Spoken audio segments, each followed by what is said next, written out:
إن الحمد لله نحمده ونستعينه ونستغفره ونعوذ بالله من شرور أنفسنا ومن سيئات أعمالنا من يهده الله فلا مضل له ومن يضلل فلا هادي له وأشهد أن لا إله إلا الله وحده لا شريك له وأشهد أن محمدا عبده ورسوله ألا وإن أصدق الحديث كلام الله وخير الهدى هدى محمد وشر الأمور محدثاتها وكل محدثة بدعة وكل بدعة ضلالة وكل ضلالة في النار.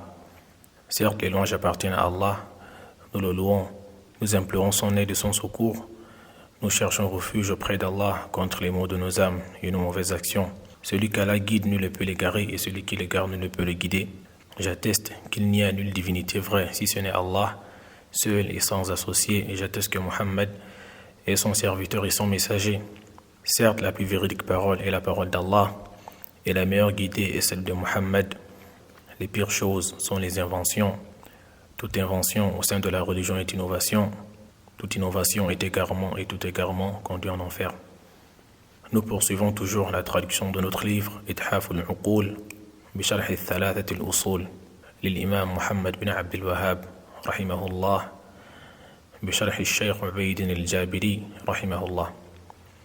Offrir aux doués de raison l'explication des trois fondements du grand savant de l'islam, le cheikh Mohammed bin Abdel Wahhab, avec l'explication du cheikh Ubayd al-Jabiri, qu'Allah leur fasse miséricorde tous les deux. Et nous poursuivons dans notre mas'ala, notre question de al-wala ou al-bara. Là où on s'est arrêté, dans les cours précédents, nous avons parlé de al-wala ou al-bara, son sens et sa place dans la religion, et nous avons commencé à parler des catégories de al-wala ou al-bara avec les gens. Donc les gens que al-wala ou al-bara, l'alliance et le désaveu, concernent en islam. Donc on a dit que al-wala ou al-bara a trois catégories. Il y a des gens qu'on aime de manière absolue. Cette première catégorie-là, on a dit que ce sont des croyants, et les prophètes, etc. Donc ceux-là, on les aime de manière absolue sans les détester. Et on s'est arrêté à cette première catégorie. Donc les gens qu'on aime de manière absolue, on s'allie à eux. On ne se désavoue pas d'eux. Ceux-là sont les croyants parmi les musulmans. Donc là, on va poursuivre. C'est la deuxième catégorie. La deuxième catégorie, par rapport à al-wala ou al-bara, c'est ceux-là qu'on déteste de manière absolue. Donc ça, c'est le contraire de la première catégorie. La première catégorie, c'est des gens qu'on aime de manière absolue. Ce sont des croyants qui croient en Allah, qui obéissent à Allah. Ils ne désobéissent pas à Allah. On a cité les anges, les croyants, les prophètes, etc. Et Allah lui-même, on l'aime de manière absolue. Donc cette catégorie-là, son contraire maintenant, c'est ceux-là qu'on déteste de manière absolue sans les aimer. Ça, c'est la deuxième catégorie. Ceux qu'on déteste de manière absolue. Qui sont ces gens-là? Ce sont les kuffars. Ce sont les mécréants. Et peu importe leur religion. C'est-à-dire, on ne regarde pas, ils sont chrétiens ou juifs ou bouddhistes. Là, une fois qu'ils sont des kuffars, ce sont des mécréants, on les déteste de manière absolue. Donc, c'est pas permis d'aimer un non-musulman, un kafir, et de le prendre pour allié. Et on a cité les preuves sur cela. Dans les cours précédents, on a cité des preuves. Dans le Coran, des versets qui sont très nombreux sur al-wala ou al-bara, le fait de se désavouer des non-musulmans et de s'allier aux croyants et aux musulmans. On a cité assez de preuves là-bas. Donc, cette deuxième catégorie, des gens qu'on déteste de manière absolue, ce sont les non-musulmans. Et al-wala ou al-bara et l'alliance et le désaveu avec les kuffars, les non-musulmans, a trois catégories aussi. Et ça, c'est très important à comprendre, ces trois catégories-là, parce qu'il y a des gens qui mélangent tout. Ces trois catégories, et dû à leur mauvaise compréhension de ces trois catégories-là, ils sortent des jugements à l'encontre des musulmans sans droit. Donc, ces trois catégories-là, concernant al-wala ou al-bara, avec les kuffars, c'est très très important de les comprendre. Parce que ça va éclaircir des choses que beaucoup de musulmans pensent que c'est interdit, alors que ce n'est pas interdit. Beaucoup considèrent que c'est haram, d'autres considèrent même que c'est de la mécréance, alors que ce n'est pas de la mécréance, ça ne rentre pas dans al-wala ou al-bara, dans l'alliance et le désaveu. Donc, la première catégorie, c'est aimer le mécréant, le non-musulman, aimer ce dernier pour sa mécréance et pour sa religion. Et s'allier à lui pour cela. Aimer le mécréant pour sa religion, ou bien pour sa mécréance, ou bien s'allier à un mécréant pour sa religion, ou bien pour sa mécréance, ou bien le soutenir pour cela. Le soutenir pour cela, pour sa mécréance. Donc, cette première catégorie-là, c'est de la mécréance en islam. Ça, c'est du kufr. En islam, c'est de la mécréance. En islam, le fait d'aimer un non-musulman pour ce qu'il porte comme kufr, comme mécréance, ça, c'est de la mécréance, même si la personne ne fait pas ce qu'il fait. Le simple fait de l'aimer pour cela est de la mécréance. Donc ça, c'est la première catégorie. L'amour envers le mécréant pour sa mécréance. Ça fait sortir de l'islam. Comme quelqu'un qui va aimer les chrétiens ou bien les juifs pour leur religion. Il va dire que ce sont des croyants comme nous, il n'y a pas de différence entre nous. Je les aime comme j'aime les musulmans. Il n'y a pas de différence entre son amour envers les non-musulmans et les musulmans. Il aime les non-musulmans pour leur religion, comme les musulmans. Ça, c'est de la mécréance. C'est de la grande mécréance qui fait sortir de l'islam. La deuxième catégorie, concernant al-wala ou al-bara, avec le kafir, avec le non-musulman. La deuxième catégorie, concernant al-wala ou al-bara, avec le non-musulman, c'est d'aimer ce dernier pour la dunya de manière absolue. Attention, la première, on a dit l'aimer pour sa mécréance. Et là, la deuxième, l'aimer pour la dunya, pour les choses mondaines, l'aimer pour cela de manière absolue. Comme par exemple, les gens qui aiment les footballeurs, les gens qui aiment les artistes, les chanteurs, les rappeurs, etc. Ça, c'est différent de la première catégorie. Ça, son jugement en islam, c'est haram, c'est interdit. Mais ce n'est pas de la mécréance. Le fait d'aimer un chanteur pour sa musique, ou bien un footballeur pour le ballon, tout ça là, de manière absolue, ça c'est interdit en islam. C'est interdit en islam. Tamam. Pourquoi? Parce que cet amour que tu portes envers ce dernier, déjà si c'est un chanteur, si c'est un rappeur, c'est interdit de l'aimer pour cela, parce que ce qu'il fait c'est interdit déjà en islam. Comment tu vas l'aimer pour ça?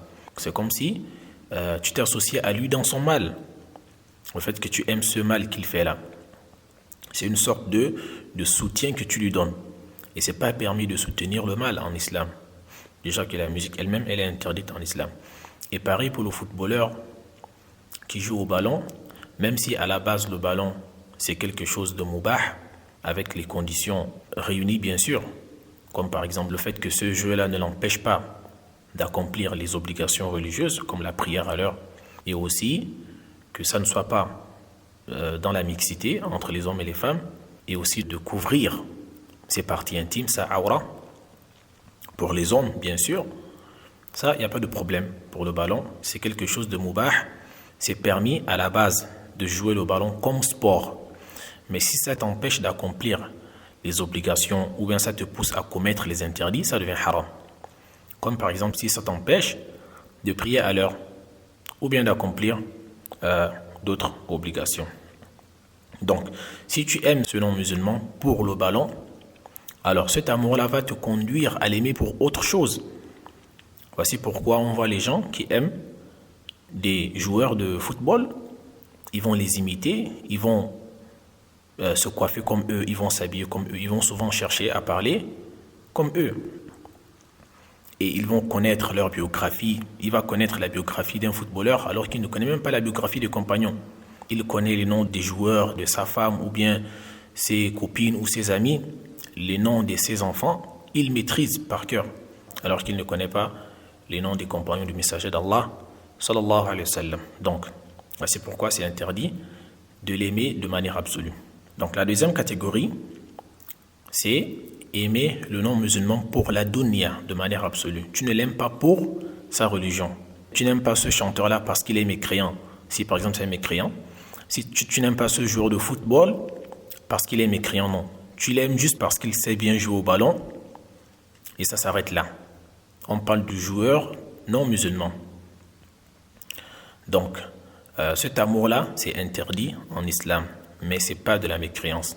C'est pas de la mécréance, ça ne fait pas sortir de l'islam, mais ce n'est pas permis.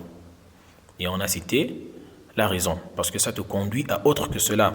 Si tu l'aimes pour sa maîtrise du foot, après tu vas finir par l'aimer pour autre chose, jusqu'à l'imiter dans sa manière de faire les choses, etc.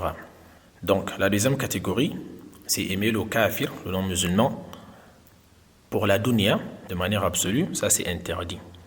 Et la troisième catégorie, concernant al-wala ou al-bara avec les non-musulmans, ou bien l'amour des non-musulmans, c'est le fait d'avoir quelques sentiments, ou bien d'aimer un non-musulman, pas pour sa mécréance, ça c'est la première catégorie, et pas pour la dunya, de manière absolue, mais par contre l'aimer pour une cause, ou bien pour une raison bien précise. Tamam? Cette catégorie-là, il y a détail là-dessus. C'est pas pareil avec les deux catégories précédentes. Donc, cette catégorie-là, c'est le fait d'aimer un non-musulman pour un intérêt, par intérêt. Exemple de cela, comme l'amour qu'il y a entre l'enfant et ses parents. Supposons qu'il y a un musulman qui a des parents qui sont non-musulmans. On sait qu'à la base, l'enfant, il aime ses parents. Peu importe leur religion, à la base, l'enfant, il aime ses parents. Ça, c'est un amour qui est naturel. L'enfant, il aime ses parents. Est-ce que cet amour-là que l'enfant a envers ses parents et vice-versa, il se peut que c'est le parent qui a les enfants qui ne sont pas musulmans. Ça peut arriver. Il y a toujours un lien entre les deux. Il y a une sorte d'amour entre les deux. Est-ce que cet amour que le parent trouve envers son fils, ou bien l'amour que le fils trouve envers ce parent, cet amour naturel-là, c'est interdit en islam? Là, ça c'est pas interdit. Parce que ça c'est quelque chose de naturel. Tu ne peux pas le repousser, cet amour-là. Cet amour, tu ne peux pas le repousser. C'est quelque chose de naturel.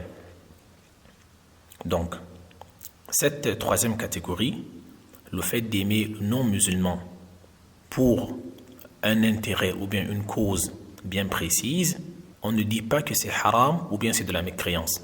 Parce que ça, c'est quelque chose de naturel. Tu ne peux pas repousser cela.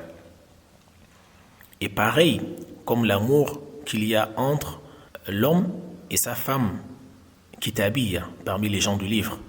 Comme on a dit que c'est permis aux musulmans d'épouser les femmes parmi les gens du livre, avec les conditions bien sûr, qu'elles soient des femmes chastes, etc. Donc, celle-là, elle n'est pas musulmane. C'est une mécréante. Tout celui qui n'est pas musulman, il est mécréant, peu importe sa religion, qu'il soit chrétien ou juif. Donc, cette femme que tu épouses parmi les gens du livre, comment tu vas assimiler entre l'amour qu'il y a entre l'homme et sa femme, l'amour naturel, al-hubb al-taba'i, et le fait de détester le mécréant, parce qu'on a dit que c'est obligatoire de détester les mécréants pour leur mécréance et leur égarement. Donc, comment tu vas pouvoir assimiler entre ces deux choses-là? Avant cela, donc cet amour-là qu'il y a entre l'homme et la femme, entre l'homme et sa femme, qu'elle soit musulmane ou pas, il y a forcément un amour entre les deux. Ça, c'est quelque chose de naturel aussi. Tu ne peux pas repousser cela. C'est quelque chose de naturel. Parce que si tu ne l'aimais pas, tu n'allais pas te marier avec elle, tu n'allais pas l'épouser. On sait qu'il y a de l'amour entre l'homme et sa femme. Et ce n'est pas un amour léger, c'est un amour qui est très fort entre l'homme et sa femme. Donc cet amour-là, on ne dit pas que c'est de la mécréance ou bien c'est haram. Là, ça c'est quelque chose de naturel. C'est quelque chose de naturel parce que tu ne peux pas le repousser. Si tu l'as épousé, c'est parce que tu l'aimes. Et ça rentre aussi dans ça. Quelqu'un qui nous a fait du bien, par exemple. À la base, une personne qui te fait du bien, il y a une sorte de penchement que tu trouves dans ton cœur envers cette personne-là. Même si tu ne l'aimes pas de manière absolue, mais tu vas trouver quelque sorte d'amour envers cette personne-là, parce qu'elle t'a fait du bien. Et peu importe que cette personne soit mécréante ou bien musulmane, cet amour-là, ou bien ce que tu ressens dans ton cœur comme penchant pour cette personne-là, ce penchant que tu trouves pour cette personne qui te fait du bien, ça, on ne dit pas que c'est de la mécréance ou bien c'est haram, parce que ça c'est quelque chose de naturel aussi, tu ne peux pas le repousser. Tamam? Donc cette troisième catégorie-là, ça rentre dans l'amour ou bien dans le penchant qui est naturel, qu'on ne peut pas repousser. Donc ça, c'est pas interdit, parce que tu n'as pas de force sur cela, tu ne peux pas repousser cela. Et c'est pas aussi de la mécréance, parce que tu n'as pas aimé la personne pour sa mécréance. Donc ces trois catégories-là, c'est très important de faire la différence entre elles, pour ne pas les mélanger. Donc les savants disent que cet amour-là, qui est soit un amour de lien de parenté, comme l'enfant qui aime ses parents, ou bien qui aime ses oncles ou ses tantes, pas parce qu'ils sont mécréants, ou bien pour la dunya de manière absolue, non. Mais il les aime juste parce que ce sont ses parents. Et ce sont ses oncles ou bien ses tantes. Cette troisième catégorie, les savants disent que il y a ce qu'on appelle ar-rukhsa. Il y a ce qu'on appelle ar-rukhsa. Ça veut dire que l'islam autorise cela, parce que tu ne peux pas repousser cela. Et lorsqu'on dit rukhsa en islam, ça veut dire la permission. Ça veut dire qu'à la base, la chose n'est pas permise. À la base, la chose n'est pas permise. Si on a rukhsa, ça veut dire qu'on a une permission. Comme par exemple, le voyageur. À la base, tout musulman, quand le mois de Ramadan rentre, il doit jeûner. Et le voyageur, il a une rukhsa de ne pas jeûner, de rompre. Donc, il a une dérogation de ne pas jeûner. Donc, il a une permission de ne pas jeûner. Pour cet amour-là, de la troisième catégorie, les savants disent qu'il y a une rukhsa, il y a une autorisation, une permission par rapport à cela, parce que la personne ne peut pas repousser cet amour qu'il trouve envers ces personnes qu'on a citées et leurs semblables. Donc cet amour-là, c'est un amour qui est naturel, ça n'a pas de rapport avec la mécréance de la personne ou bien le fait de l'aimer pour la dunya de manière absolue. Mais par contre, cet amour a eu lieu soit à cause d'un lien de parenté ou parce que c'est sa femme par exemple, ou bien à cause d'un bienfait, d'un intérêt que la personne a reçu. Comme par exemple quelqu'un qui te fait du bien, quelqu'un qui te rend service par exemple, tu es dans une difficulté, il t'assiste. Tu trouveras un penchant dans ton cœur pour cette personne-là, pour ce bien qu'elle t'a fait. Donc ça, la personne n'est pas blâmée pour cela. Voici les trois différents degrés de al-wala ou al-bara envers le mécréant. Donc les trois catégories de al-wala ou al-bara envers le non-musulman. La première, l'aimer pour sa religion, pour sa mécréance. Ça, c'est de l'apostasie, c'est de la mécréance. Ça fait sortir de l'islam, qu'Allah nous en préserve. La deuxième, l'aimer pour la dunya de manière absolue. Ça, c'est pas permis, mais c'est pas de la mécréance. Et la troisième, il y a détail. C'est le fait de l'aimer, pas de manière absolue, et pas pour sa mécréance, mais pour un intérêt que tu as envers cette personne-là, et cet amour est naturel. Par exemple, l'enfant avec ses parents, l'homme avec sa femme, ou bien d'autres exemples qu'on a cités. Taïb. Maintenant, il y a une question. Est-ce que c'est possible d'aimer une personne et la détester en même temps? Est-ce que c'est possible d'aimer une personne et de la détester en même temps? Ou bien comment assimiler entre le fait de détester les non-musulmans, les mécréants, et l'amour qu'on a envers la femme qui t'habille parmi les gens du livre? Quelqu'un pourra se poser la question, ça c'est contradictoire. Comment tu vas détester quelqu'un et l'aimer en même temps? Est-ce que c'est possible? Ça c'est une question qui est très importante. Est-ce que cela est possible rationnellement, et aussi est-ce que c'est possible islamiquement dans la religion? Est-ce que cela est possible? Il faut savoir que même rationnellement, avec la raison saine, c'est possible d'aimer certaines choses et les détester en même temps. Ces choses-là peuvent être des êtres humains ou bien autres que cela. Donc, même la raison prouve que c'est possible d'aimer quelque chose et de détester cela en même temps. C'est possible, ce n'est pas quelque chose d'impossible. Il y a certaines choses qu'on peut aimer en même temps et les détester au même moment. Par exemple, un parent qui a des enfants. On sait que le parent aime ses enfants de manière naturelle. Les parents aiment leurs enfants de manière naturelle.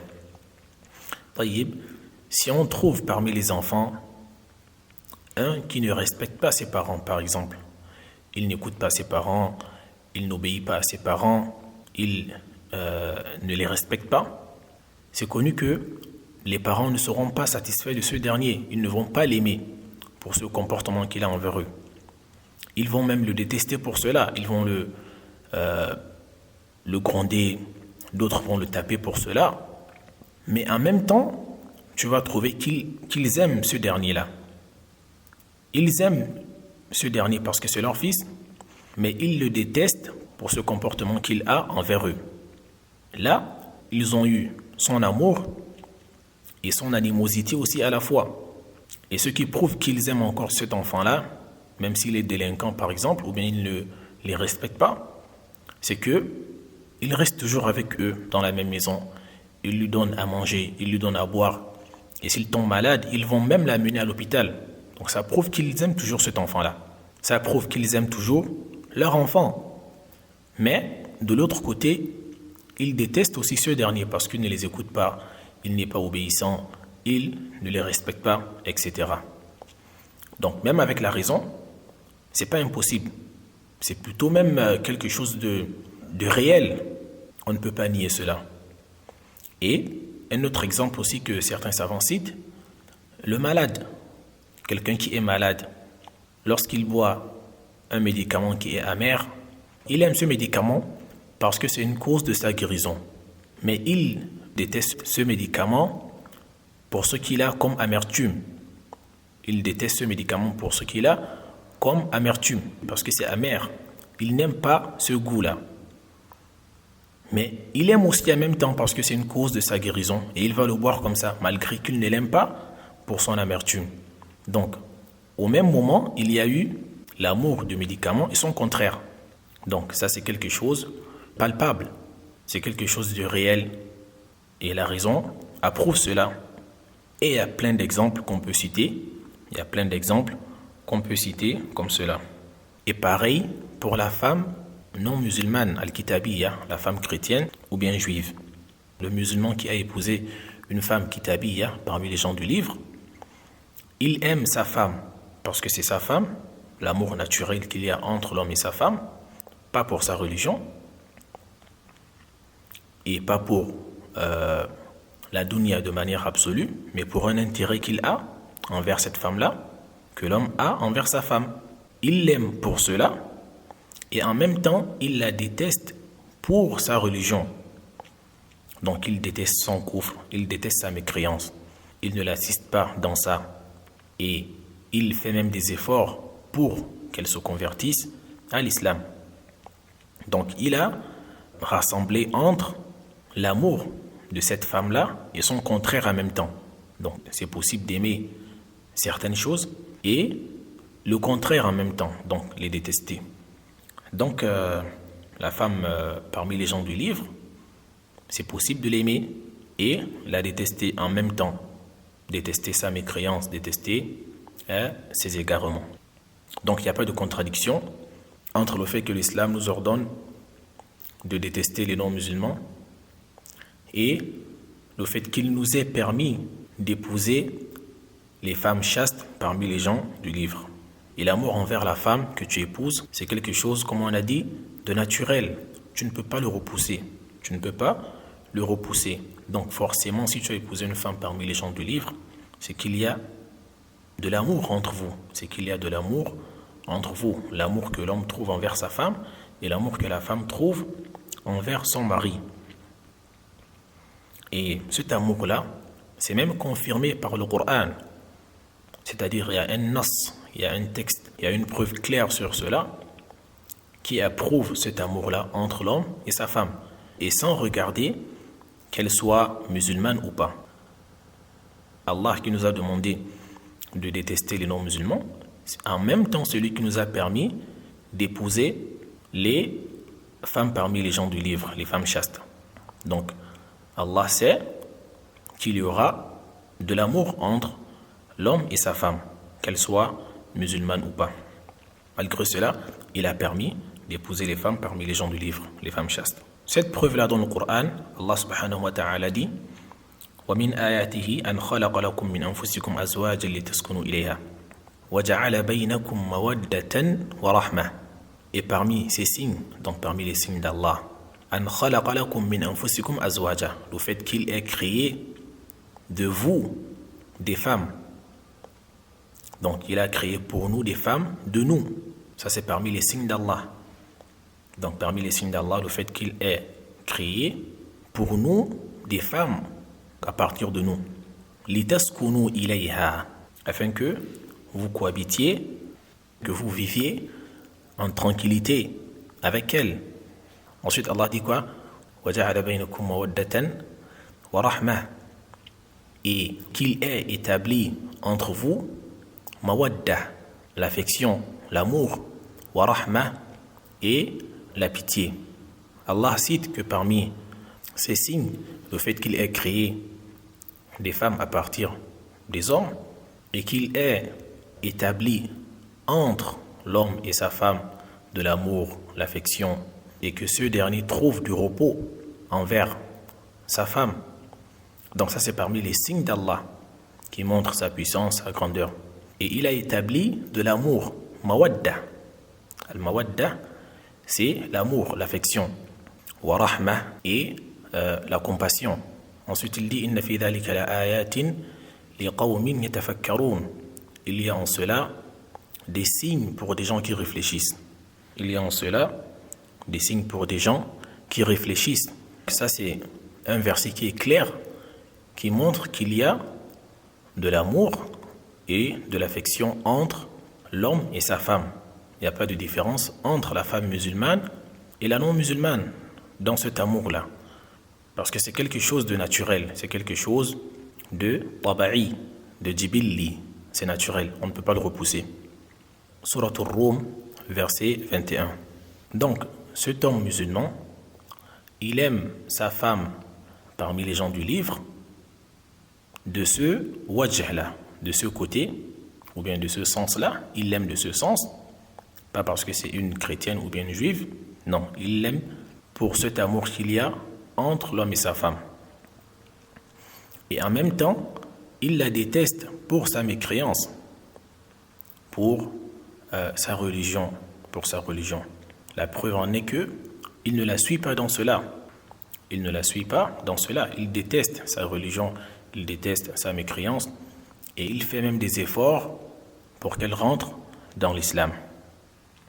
Donc il a rassemblé entre cet amour naturel et le fait de détester tous les non-musulmans, parce que c'est Allah qui nous a ordonné cela. Et en même temps aussi, c'est Allah qui nous a rendu licite, qui nous a permis d'épouser les femmes parmi les gens du livre. Et Allah sait qu'il y a de l'amour entre l'homme et sa femme. Donc c'est comme ça qu'il faut comprendre les textes dans la religion. Il faut faire ce qu'on appelle al-jam', il faut rassembler.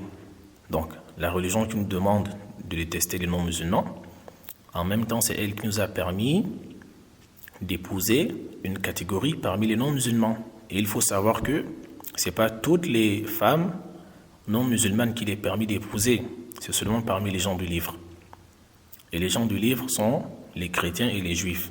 Et même ces femmes-là, c'est avec des conditions, il faut qu'elles soient chastes. Donc c'est possible de rassembler entre l'amour de certaines choses et le fait de détester ces choses-là. C'est possible en même temps, c'est possible. On va aimer ces choses-là d'une part et les détester d'une part, comme les exemples qu'on a cités. L'enfant qui est délinquant ou bien l'enfant qui ne respecte pas ses parents détestent cet enfant-là d'une part et ils aiment cet enfant d'une part. Et pareil pour le patient ou bien le malade qui boit un médicament qui est amer, il aime ce médicament d'une part et il le déteste aussi d'une part. Donc pareil pour la femme. Pour la femme, parmi les gens du livre, son mari l'aime parce que c'est sa femme et il la déteste parce que elle est sur la mécréance. Et pareil aussi pour les parents non musulmans. L'amour qu'il y a entre l'enfant et ses parents, l'amour naturel, et en même temps, ils détestent leur mécréance, etc. Et ils les détestent aussi de manière générale pour leur mécréance.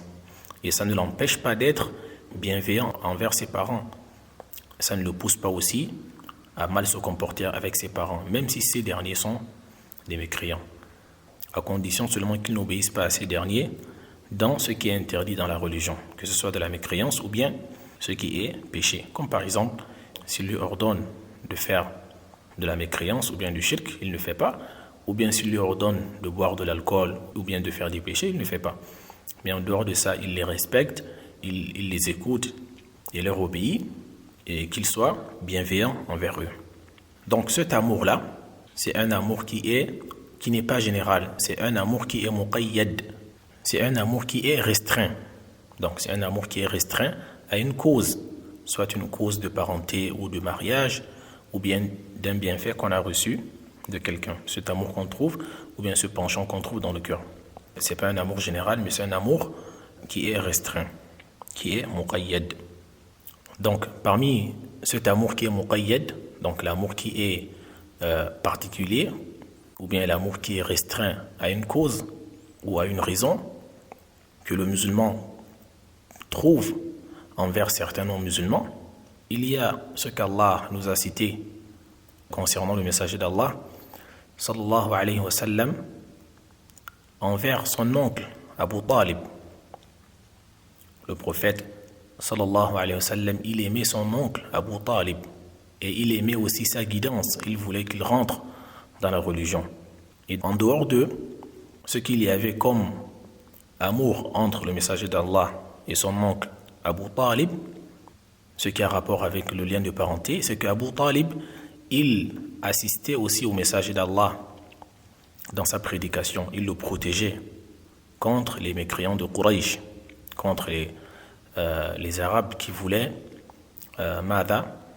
qui voulaient nuire au prophète. Donc Abu Talib, il protégeait le messager d'Allah sallallahu alayhi wa sallam. Donc le prophète, il avait un certain amour pour son oncle. Voici pourquoi Allah subhanahu wa ta'ala dit « Innaka la tahdi man ahbabt, walakinna Allah yahdi man yasha » Et ce verset-là, les savants disent que c'est descendu sur Abu Talib. C'est descendu sur Abu Talib. Allah dit au prophète « Innaka la tahdi man ahbabt » Ou toi Muhammad, « La tahdi man ahbabt » Tu ne guides pas qui tu aimes, ou bien tu ne guides pas qui tu as aimé. « Walakinna Allah yahdi man yasha » Mais plutôt c'est Allah qui guide qui il veut. Donc c'est Allah qui guide qui il veut. Dans ce verset-là, Allah dit que le prophète ne guide pas qui il aime. Et il s'agit de son oncle. Dans ce verset-là, il s'agit de son oncle, Abu Talib. Le prophète a aimé sa guidance. Il a voulu qu'il rentre en islam jusqu'à la fin de sa vie.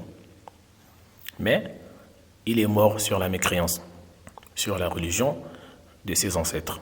Ce verset-là, ça prouve que le prophète, il aimait son oncle, Abu Talib, comme les savants disent. Et cet amour-là, c'est un amour naturel. C'était un amour naturel qu'il y avait entre le prophète et son oncle, parce que c'est aussi son oncle là qu'il a élevé, il a grandi avec lui. Donc, ce verset-là, c'est une preuve aussi sur cet amour qui est muqayyad, cet amour qui est restreint, ou bien cet amour qui est particulier. Ce n'est pas un amour de manière générale.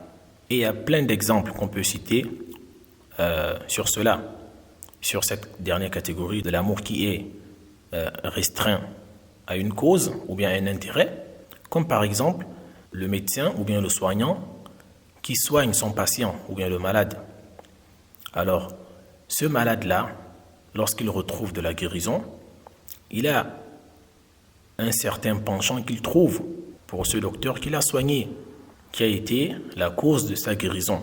Il n'aime pas ce docteur-là pour sa mécréance, par exemple, si c'est un non-musulman, mais ce penchant, il a eu dans son cœur pour ce bienfait qu'il a eu de ce docteur-là, en fait. Donc, cet amour-là, ce penchant-là, c'est quelque chose de muqayyad, de restreint à une cause. S'il n'y avait pas cette cause-là, il n'allait pas avoir ce penchant ou bien cet amour envers ce médecin-là. Il y a plein d'exemples qu'on peut citer sur cette catégorie. Donc, ces trois différentes catégories qu'on a citées de l'amour envers les mécréants, ça rentre dans la deuxième catégorie de al-wala ou al-bara. Parce qu'on a dit la première catégorie, c'est ce qu'on aime de manière absolue. Et la deuxième catégorie, ce qu'on déteste de manière absolue. Sauf qu'il y a ce qu'on appelle istithna, il y a des restrictions ou bien il y a des exceptions de l'amour naturel qu'on trouve pour certains mécréants. On accepte, cet amour-là, c'est accepté de la règle générale. C'est accepté de la règle générale. La règle générale, c'est qu'on déteste tous les mécréants. Maintenant, il y a de l'amour qui est naturel. Ça, on retire ça ou bien on restreint ça de la règle générale. Parce qu'il y a des preuves qui prouvent cela. Et aussi, c'est quelque chose de naturel qu'on ne peut pas repousser. Donc la deuxième catégorie, c'est les non-musulmans, ceux qu'on déteste de manière absolue. Et la première, c'est ceux qu'on aime de manière absolue, qui sont les prophètes, etc. Ça, c'est les deux catégories des gens envers al-wala ou al-bara. Et la troisième catégorie, qui est la dernière, c'est les gens qu'on aime d'une part et qu'on déteste d'une part parmi les musulmans. Ceux qu'on aime d'une part et qu'on déteste d'une part parmi les musulmans. Et attention, il faut faire la différence entre cette catégorie et ce qu'on a dit concernant l'amour qu'on trouve pour une catégorie parmi les non-musulmans. Cette catégorie qu'on va parler maintenant, des gens qu'on aime d'une part et qu'on déteste d'une part parmi les musulmans, cet amour, c'est obligatoire de les aimer. Ceux-là sont les pécheurs parmi les musulmans, parmi les muwahhidines, parmi les monothéistes, mais qui font des péchés.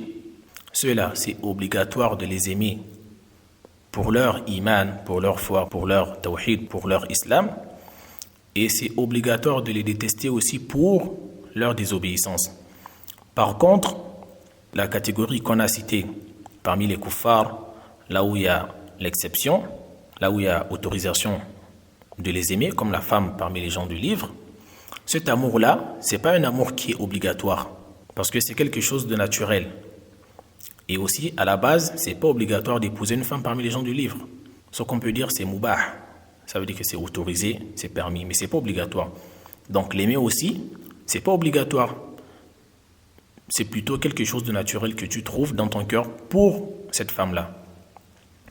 Donc, c'est ça la différence. Par contre, le musulman qui est pécheur, c'est obligatoire de l'aimer pour son islam, pour son tawhid, pour sa foi, mais en même temps, on le déteste pour sa désobéissance. Par contre, le mécréant, qu'on trouve de l'amour pour lui, pour les raisons qu'on a citées, Lui, c'est pas obligatoire de l'aimer. Plutôt, c'est quelque chose de naturel qu'on trouve dans le cœur. Mais c'est obligatoire de le détester pour sa mécréance, pour son association, etc. Donc, il faut faire la différence entre les deux. Il faut faire la différence entre les deux. Cette troisième catégorie, ça concerne les pécheurs parmi les musulmans. Eux, on doit les aimer pour leur foi, pour leur iman, mais on les déteste aussi pour leur désobéissance. Et cette catégorie, on s'allie à eux d'une part, et on se désavoue d'eux aussi d'une part. On s'allie à eux pour leur islam, pour leur religion, etc. Et on se désavoue aussi d'eux d'une part pour leurs péchés.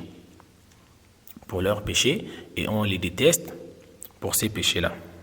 C'est important de faire la différence entre ces catégories.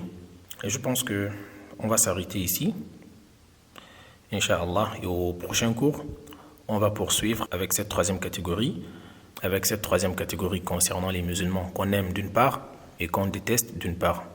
Et on va parler sur cela avec un petit peu d'éclaircissement sur certaines personnes qui rentrent dans cette catégorie-là, comme les gens de l'innovation. Ils rentrent aussi dans cette catégorie-là. Ceux qui sont musulmans, parmi les innovateurs, ils sont dans cette catégorie-là. On les aime aussi d'une part pour leur islam, de manière générale, et on les déteste aussi pour leur bid'ah, pour leur innovation. Donc le prochain cours, on va poursuivre sur cette troisième catégorie. Qu'Allah nous accorde la bonne compréhension de sa religion. Subhanakallahumma wa bihamdik. Ashhadu an la ilaha illa ant. Astaghfiruka wa atubu ilayk.